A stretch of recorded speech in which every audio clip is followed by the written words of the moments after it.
إلى الصراط المستقيم صراط الذين أنعمت عليهم من النبيين والصديقين والشهداء والصالحين ربنا ظلمنا أنفسنا وإن لم تغفر لنا وترحمنا لنكونن من الخاسرين ربنا فاغفر لنا ذنوبنا وكفر عنا سيئاتنا وتوفنا مع الأبرار رب ارحمهما كما ربياني صغيرا رب ارحمهما كما ربياني صغيرا رب العالمين আল্লাহ বেতাবুর জাগ্রত সংঘের উদ্যোগে আয়োজিত আল্লাহ 39তম আজকের ওয়াজ মাহফিলে আল্লাহ মাগরিবের নামাজের পরে শান নামাজের পূর্ব মুহূর্তে আমরা কিছু সংখ্যক গুনাহগার বান্দা তোমার শাহী দরবারে হাত তুলে আল্লাহ মেহেরবানি করে আমাদের জিন্দেগীর সকল গুনাহগুলো মাফ করে দাও।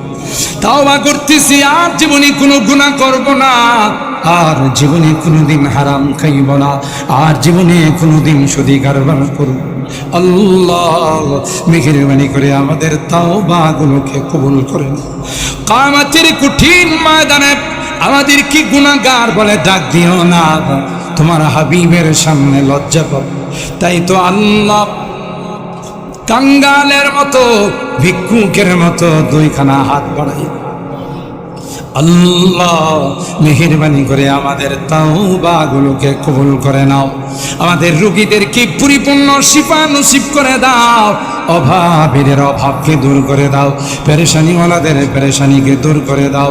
ও রব্বে করিম আল্লাহ আমার মুরব্বীদেরকে আবু বকরের মতো বানাই, আমার কলিজার টুকরা যুবকদেরকে জান্নাতি যুবক বানাই দিও, আসহাবে কাহাফের মতো যুবক বানাই দিও আল্লাহ। পর্দার আড়ালের মা বোনদেরকে নেককার দিনদার আম্মা জান খাদিজাতুল কুবরা আয়েশা সিদ্দিকা ফাতেমাতুজ জাহরার মতো বানাই ইয়া রাব্বাল আলামিন। আল্লাহ আমাদের অনেকেরই সন্তানেরা বিদেশের বাড়িতে আছে, প্রবাসে আছে, আল্লাহ তাদেরকে ভালো রাখো, তাদের কামাই রুজি রোজগারে বরকত দিও আল্লাহ। অ্যাক্সিডেন্ট দুর্ঘটনার হাত থেকে হেফাজত করিও এ মালিক। আজকের এই জাগ্রত সংঘের যারা যুবকরা আছে আল্লাহ সকলকে আল্লাহ হাসান হুসাইনের কাফেলার সদস্য বানাই দিও আল্লাহ, নামাজি পাক্কা দিনদার বানাই দিও, দ্বীনের রাহবর আর দাঈ বানাই দিও আল্লাহ ইয়া রাব্বাল আলামিন। আল্লাহ আমরা যারা হাত তুলেছি জানি না কার মা নাই কার বাবা নাই, এ মালিক কতদিন হয়ে গেল মা বাবার বুকে মাটি চাপা দিয়েছি আল্লাহ। মা বাবার কথা মনে পড়ল, খবরের পাশে গিয়ে মা মা বলে চিৎকার করি, কোনো জবাব দেয় না। এটা কেমন জগৎ যেখানে গেলে মানুষ কথা কয়। আজকের এই বরকতময় মাহফিলে আল্লাহ বারবার মা বাবার কথা মনে পড়তেছে, তাদের মায়াবী চেহারাগুলো চোখের সামনে আসতেছে। গুনার কারণে যদি তোমার জাহান্নামের আসামি হয়ে থাকে আমরা তোমার কাছে মাপ চাই, ক্ষমা চাই আল্লাহ। আমাদের মা বাবাকে মাফ করে দিও, আমাদের মা বাবাকে ক্ষমা করে দিও আল্লাহ। তাদের কবরগুলো জান্নাতের বাগান বানাই দিও।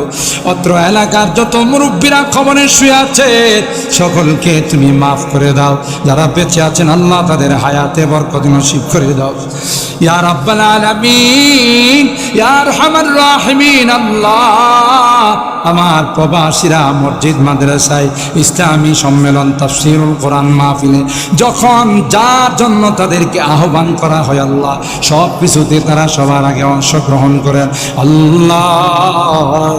তাদের কামাই রুজি রোজগারে বরকত দিও আল্লাহ, আবার সহি সালামতে আমাদের কুলে তুমি পৌঁছাই দিও। জানি না কার জীবনে শেষ মুনাজাতে হাত হতে পারে আমার জীবনের শেষ মুনাজাতে হাত উঠেছি আল্লাহ। যেদিন তুমি ডাক দিবে মালাকুল মউতের হাতে সুপুর্দ করে দিবে আল্লাহ। মসজিদের পালকিটা আমার ঘরের সামনে দাঁড়িয়ে মসজিদের পালকিটি করে আমাকে নিয়ে অজানা অচেনা দেশের দিকে রওনা দিবে, আমি চলে যাব, আর কোনোদিন আসবো না। ওই মুহূর্তটা আসার পূর্বে নেককার বানাই দিও, দিনদার বানাই দিও, কলমাওয়ালা বানাই দিও। আমি যদিও গুনাহগার, অনেক আলিম ওলামাদের কিনে হাত উঠেছি, অনেক সাদা দাড়িওয়ালা মুরব্বিদের কিনে হাত উঠেছি, তোমার নবী কয় মুসাফিরের হাত নাকি তুমি ফেরত দাও না। আল্লাহ, যাদের হাতখানা পছন্দ হয় সে হাতের ওসিলায় আমাদের এই দোয়াগুলোকে তুমি কবুল করে নাও। রব্বানা তাকাব্বাল মিন্না ইন্নাকা আনতাস সামিউল আলিম ওয়া তুব আলাইনা ইন্নাকা আনতাত তাওয়াবুর রহিম। সুবহানা রাব্বিকা রব্বিল ইজ্জাতি আম্মা ইয়াসিফুন ওয়া সালামুন আলাল মুরসালিন ওয়ালহামদুলিল্লাহি রাব্বিল আলামিন। আসসালামু আলাইকুম।